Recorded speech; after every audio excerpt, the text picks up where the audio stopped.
आप सभी का स्वागत है। तो हम आ गए हैं भगवत गीता अध्याय 18 श्लोक क्रमांक 53।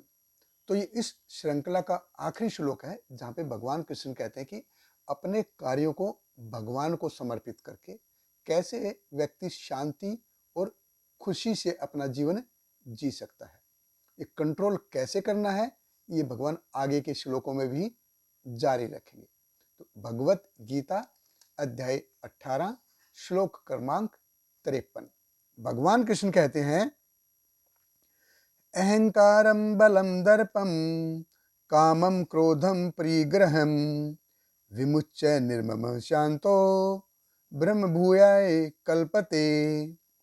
भगवान कृष्ण कहते हैं, मिथ्या अहंकार, मिथ्या शक्ति, मिथ्या गर्व, काम, क्रोध तथा भौतिक वस्तुओं के संग्रह से मुक्त है।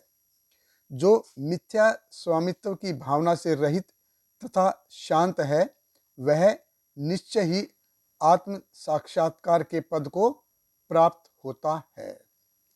देखिए, जब हम भौतिक रूप से फिजिकली जब कहीं हम अपने आप को बॉर्डर करते हैं, कहीं पे लाइन खींचते हैं, तो जब हम अपने आप को बॉर्डर करने लगेंगे, जब हम अपने आप को फिजिकली कंट्रोल करना शुरू करेंगे, तब मन, बुद्धि और अहंकार ये भी कंट्रोल होना शुरू हो जाएंगे। अहंकारम बलम, अहंकार को कंट्रोल करना, बल यानी कि मिथ्या जो शक्ति है उसको कंट्रोल करना। आज किसी के पास बहुत ऐसा शरीर है कि बड़े डोले शोले हैं, लेकिन ये सब कितने समय तक रहता है?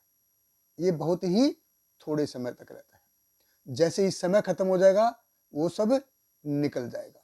अर्नोल्ड श्वार्ज़नेगर को आपने देखा होगा, या वो इतने कितने सारे ऐसे हैं कि जो अपने आप को बहुत बॉडी बिल्डर ऐसा है, बहुत शक्तिमान मानते हैं, लेकिन वो बहुत ही थोड़े समय तक। अच्छे से अच्छा व्यक्ति है, उसका भी बल जो शक्ति है वो सब चला जाता है। तो अहंकार और बल ये असल में स्वाभाविक रूप से क्या लेके आते हैं? ये दर्प लेके आते हैं, प्राइड लेके आते हैं, घमंड हो गया है। फिर उसके कारण फिर काम आता है, इच्छाएं आती हैं, और जब इच्छाएं पूरी नहीं होती हैं तो फिर क्रोध आता है। तो इन सब से आसक्ति ना रखते हुए, इन सब को छोड़ते हुए, किसको छोड़ते हुए? मिथ्या मान सम्मान, अहंकार, मिथ्या मान सम्मान की इच्छा, प्रेस्टीज की, अहंकार की भावना, काम, क्रोध, इन सब को छोड़ते हुए। तो इन सब को छोड़ना आसान है क्या? तो इन सब को छोड़ना आसान नहीं है। ये हमारे शत्रु हैं। एक तो होता है दुश्मन, जो हमको सामने से दिख रहा है, तो वो ललकार के आ रहा है और हम तलवार लेके उसको, कैसे भी कुछ हथियार लेके उसको हम हरा सकते हैं। लेकिन शत्रु क्या है? ये दिखेगा नहीं, ये हमारे अंदर है, तो इनसे लड़ना बहुत ही मुश्किल है। तो अहंकार, बल, दर्प, काम, क्रोध, इन सब को छोड़ना, इन सब को हराना, ये 1 2 3 4 साल का काम है क्या? ये 1 2 3 4 साल का काम नहीं है। जीवन लग जाते हैं इनको कंट्रोल करने में।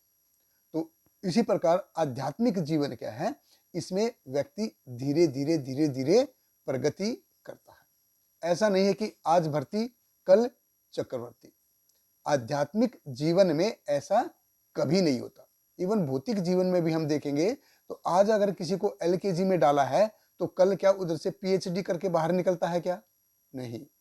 22-23 साल लग जाते हैं उसको एक सर्टिफिकेट लेने के लिए, ग्रेजुएशन का सर्टिफिकेट लेने के लिए, और उसके बाद भी नो वैकेंसी का बोर्ड दिखता है हर जगह पे। तो अहंकार, बल, दर्प, काम, क्रोध, इनसे निकलना इतना आसान नहीं है।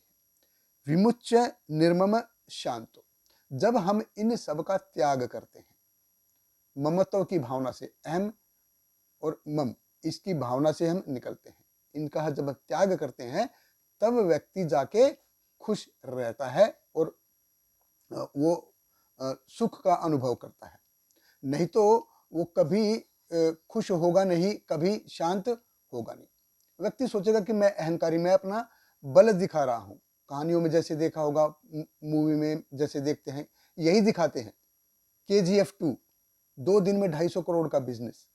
अरे एक व्यक्ति हर जगह जाके अपने झंडे गाड़ रहा है, असल ज़िंदगी में ऐसा होता है क्या कभी? कभी नहीं होता। इवन जो वो हीरो होते हैं वो भी असली अपना जीवन ऐसे नहीं जीते। वो भी 4 लोगों को साथ में लेके चलते हैं। इसीलिए अहंकार, बल, दर्प, काम, क्रोध इन सबको आलिंगन करके चलेंगे ना साथ में, तो कोई व्यक्ति कभी खुश रह नहीं पाएगा। तो ये जानते हुए कि असली खुशी असल में है किधर? असली खुशी है कंट्रोल करने में। असली खुशी है कम से कम ज़रूरतें पूरी करने के लिए। असली खुशी है जब हम अपना कर्तव्य भाव से अपना कार्य करते हैं और भक्ति में जीवन में जाते हैं। तो भगवत गीता का सबसे मूलभूत जो तत्व है यही है। और भगवान देखिए श्लोक क्रमांक 49 से लेके और श्लोक क्रमांक 72 तक बहुत सुंदर तरीके से इसको समराइज कर रहे हैं। तो कृपया ध्यानपूर्वक सुनिए। बहुत बहुत धन्यवाद। हरे कृष्ण। श्रील प्रभुपाद की जय। Hare Krishna,